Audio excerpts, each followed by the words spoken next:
We are here today, Oxford friends and folks, in the library, one of my favorite places, to talk about a very cool event. We have Bryan Cloutier, who is the director of our library, and we have Lynn Klages, who is the president of the Friends of the Library group, right? So, Bryan, tell us a bit about this special fundraising event that's coming to celebrate the 100th anniversary of the library. Certainly. So the library was founded on July 25th of 1925. So this is 2025. It's time to celebrate the 100th anniversary. We plan to have a lot of fun while we're doing that, and of course celebrate the founding of the library, which is a very important piece of our history. But at the same time, we're holding an event, a fundraiser event at Indianwood Golf and Country Club on Friday, July 25th, 2025, our official 100th anniversary date. And so while we look to have a lot of fun that evening, because that's what it's about, celebrating 100 years, we also would like to be able to maybe raise some money for the endowment that supports the library moving forward indefinitely. So it's a fun evening, and it's a fundraiser for people, and they should they want to come and have fun, why would they not? How would they get tickets, and what's the detail that they need to know about that? Sure. We have tickets available to the first 150 people. I think there's roughly around 50 tickets left, so we're running down to the home stretch. Tickets are available through our website at miopl.org. And about halfway down on the website, there's a link that says 100th Anniversary Gala. You click on it, it's a big icon, big image, and that page will take you to the landing page. You purchase tickets actually through the 4-County Community Foundation. That is where our endowment is held.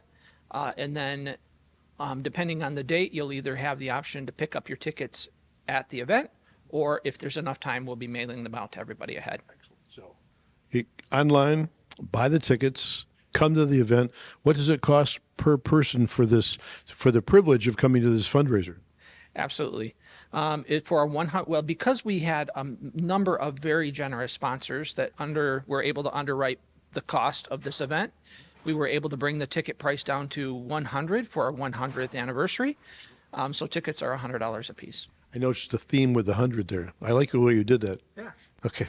So Lynn, a good friend, by the way, and neighbor, you're the president of the Friends of the Library group. Mm-hmm. I consider myself one of those, although I'm not officially part of your team, because I really love this place. How does the Friends of the Library get involved in raising money for and helping to support the activities of the library? Well, that's basically our purpose, is to support the library. So we do several things that most of the people might be familiar with, like the used book sales, which are, we made $6,000 last year. That $6,000 helps pay for the fun night that we're going to have as part of the gala. It helps pay for programs that we host here that are free to the public. So our goal is to raise as much money as possible so that Bryan can use his money for updates, books, media, things that the library needs. Got it. So is the Friends of the Library involved directly in raising funds? I mean, they hand you the gold bars and then you hand them to Bryan, or how does it work? Well, we do that sometimes. What we're going to do with this is, as Bryan mentioned, this goes to the 4-County Foundation, and a lot of people may not really understand what that is. Bryan, I'm going to let you expound on that, and then I'll come back. How's that sound? Sounds like a transition to me. All right. So we have an endowment fund at the 4-County Community Foundation. So the foundation manages our endowment for us. So all the money, the proceeds that go into that endowment, we then get a dividend or a return back on an annual basis based on the total sum of all of the assets of the foundation, including our fund that's there. Typical endowment setup. Absolutely. So we get grants back on an annual basis. But the principal always remains there, and the principal even continues to grow during that process. May it be. Absolutely. So without that endowment and without the funds that the Friends of the Library raise, there's a lot of things that we wouldn't be able to do here. We're known for phenomenal level of programming, for getting special exhibits in throughout the year Smithsonian exhibits in some cases. And we wouldn't be able to do that without the support of our funds at the Fort County Community Foundation, our actual fund there, our endowment, and the support, the financial support of all the hard work that the Friends of the Library put together behind the scenes to make, to raise the funds that help supplement what we do. So we're very grateful for both the ability to have an endowment and the ability to have the Friends of the Library to help support us, both not just financially, but also advocating for us in the community.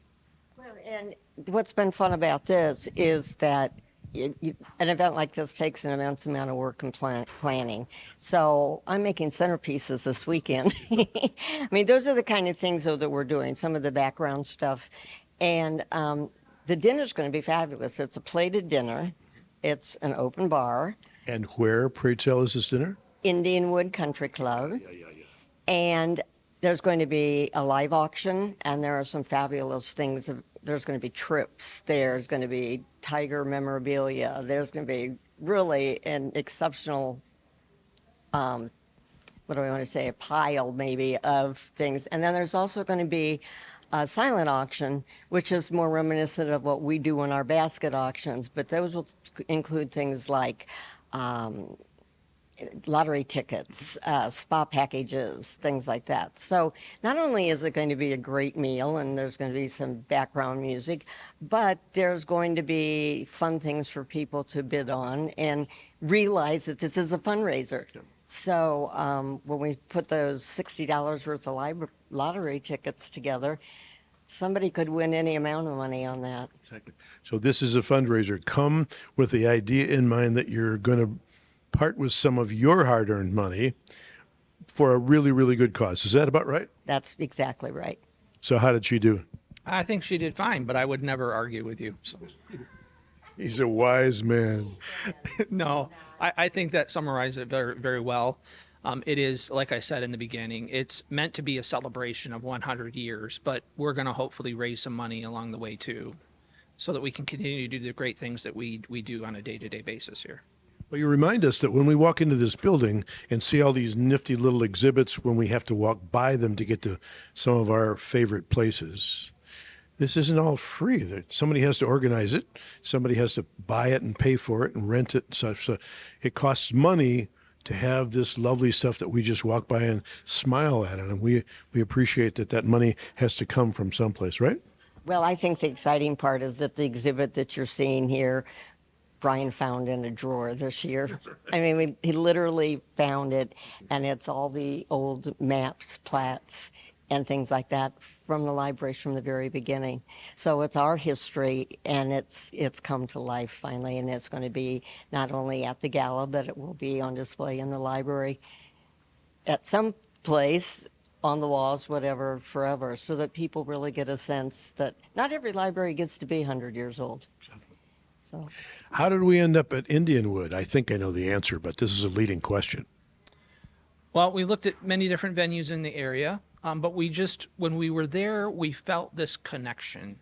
It's a feeling. It was really, truly a feeling. When we walked into the main hall and we met with the staff there, and the fact that they're celebrating their 100th anniversary this year too, it just felt right.